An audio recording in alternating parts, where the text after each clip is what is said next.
Apparently, I made a successful YouTube comment under a video about the movie Whiplash. Starting with the line, "No one will probably read this," and having so far reached over 2,000 likes, obviously it got more attention than I expected. This is a follow-up, as it appears there is some back and forth about my claim. Even I have some reservations about my previous statement. Quick background. In the movie Whiplash, a pivotal moment involves the core drummer losing his sheet music folder. This results in our main character, Andrew Neiman, becoming the new core drummer. The convenient circumstances surrounding this scenario, Neiman benefiting greatly, and Fletcher liking to fuck with his band, one can speculate that the folder was taken rather than simply disappearing.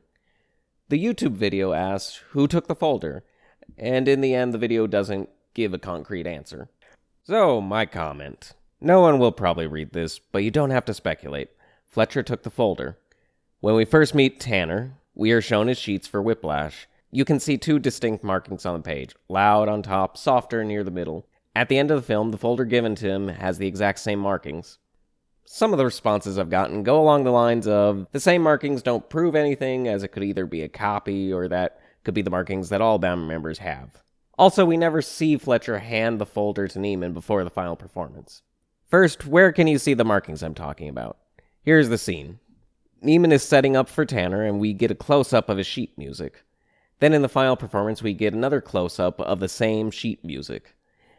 This isn't merely a copy handed out to all drummers, because when Andrew first performs his sheet music, he has different markings, and we can see in a previous scene that these are the ones he made. Soon after, we see him make additional copies, and we see that they come fairly blank.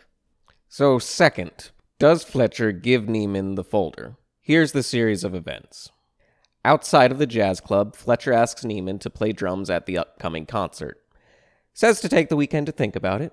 Next time we see these two interact, it's at the concert hall. Just before Andrew walks in, we see he has sticks and the sheet music folder tucked under his arm. So no, we don't see Fletcher give out the folder. But we also don't see that Andrew had it all along. However, there is a period of time between the jazz club and the concert hall that we don't really see. And it can be inferred that they met or spoke to each other again. In that time period, Neiman would have had to tell Fletcher he accepted, and then Fletcher would have needed to give out details of when they needed to meet, what room to meet in, what to wear, and in that time maybe he could have given him the sheet music. In the end, it could have been either Fletcher or Neiman who took the folder. Here's why I gravitate more towards Fletcher. Once Andrew gets kicked out of school, we see him throw everything away, even personal effects. Seems unlikely that in his state of defeat, he would keep stolen sheet music. Plus, as shown before, Neiman is under the unwavering mindset that he earned his part as the core drummer. So it'd be rather self-defeating to keep a stolen folder as a trophy. Lastly, in the final performance, Fletcher announces the new song, and Andrew looks through his folder to try to find it. If this was the same folder as the one from school, he would already know looking would prove pointless. But purely based on what is in the film, there is not 100% conclusive proof who stole the folder. It should also be stated, I don't even know if the sheet music being the same was the director's intent. I haven't delved into behind-the-scenes research, and movies are made by many different people over a long period of time. This could have just been a coincidence made by the editor and what props they had on each set. The sheet music close-ups last no more than a second, and could be there for the sole purpose of atmosphere and pacing. The sheet music with Tanner's markings even shows up before he makes an appearance. When the studio group first arrives, we get rapid shots of various things getting set up. Spliced in is a close-up of the music.